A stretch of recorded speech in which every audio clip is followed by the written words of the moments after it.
ಬೆಂಗಳೂರು ನಗರದ ಮಹಾದೇವಪುರ ಹಾಗೂ ಬಾಪೂಜಿ ನಗರ, ಮೈಸೂರು ರೋಡ್ ಪ್ರದೇಶಗಳಲ್ಲಿ ಚಿಕ್ಕ ಚಿಕ್ಕ ಹೋಟೆಲ್ ಮಾಲೀಕರಿಗೆ ವಿಶೇಷ ತರಬೇತಿ ಕಾರ್ಯಕ್ರಮವನ್ನು ಆಯೋಜಿಸಲಾಯಿತು. ಈ ಕಾರ್ಯಕ್ರಮದಲ್ಲಿ national association of street vendors of India ಸಂಸ್ಥಾಪಕರಾದ ಅರ್ಬಿಂದ್ ಸಿಂಗ್ ಹಾಗೂ ರಾಜ್ಯಾಧ್ಯಕ್ಷರಾದ ಡಾಕ್ಟರ್ ಸಿಇ ರಂಗಸ್ವಾಮಿ ಅವರ ಅಧ್ಯಕ್ಷತೆಯಲ್ಲಿ ಕಾರ್ಯಕ್ರಮ ನಡೆಯಿತು. ರಾಜ್ಯ ಉಪಾಧ್ಯಕ್ಷರಾದ ಪವಾಡಪ್ಪ ಛಲವಾದಿ, ಮಹಿಳಾ ರಾಜ್ಯಾಧ್ಯಕ್ಷರಾದ ಕಾವ್ಯಶ್ರೀ, ಜಿಲ್ಲಾಧ್ಯಕ್ಷರಾದ ಆಂಜನೇಯ ಕಾಗಿ, ಬೆಳಗಾವಿ ಜಿಲ್ಲಾಧ್ಯಕ್ಷ ಇಮಾಂ ನದಾಫ್ ಸೇರಿದಂತೆ ಹಲವು ಗಣ್ಯರು ಉಪಸ್ಥಿತರಿದ್ದರು.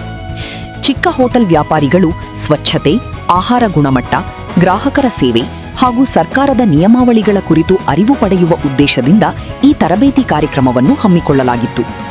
ಈ ಕಾರ್ಯಕ್ರಮವನ್ನು ಕರ್ನಾಟಕ ಪ್ರದೇಶ ಸ್ಟ್ರೀಟ್ ವೆಂಡರ್ಸ್ ಫೆಡರೇಷನ್ ವತಿಯಿಂದ ಆಯೋಜಿಸಲಾಗಿತ್ತು. ಕಾರ್ಯಕ್ರಮದಲ್ಲಿ ಮುಂಬರುವ ದಿನಗಳಲ್ಲಿ ಕರ್ನಾಟಕದ ಎಲ್ಲಾ ಪ್ರದೇಶಗಳಲ್ಲಿ ಚಿಕ್ಕ ಚಿಕ್ಕ ಹೋಟೆಲ್ ಮಾಲೀಕರಿಗೆ ಉಚಿತವಾಗಿ ಫುಡ್ ಸರ್ಟಿಫಿಕೇಟ್ ವಿತರಿಸಲಾಗುವುದು ಎಂದು ತಿಳಿಸಿದರು.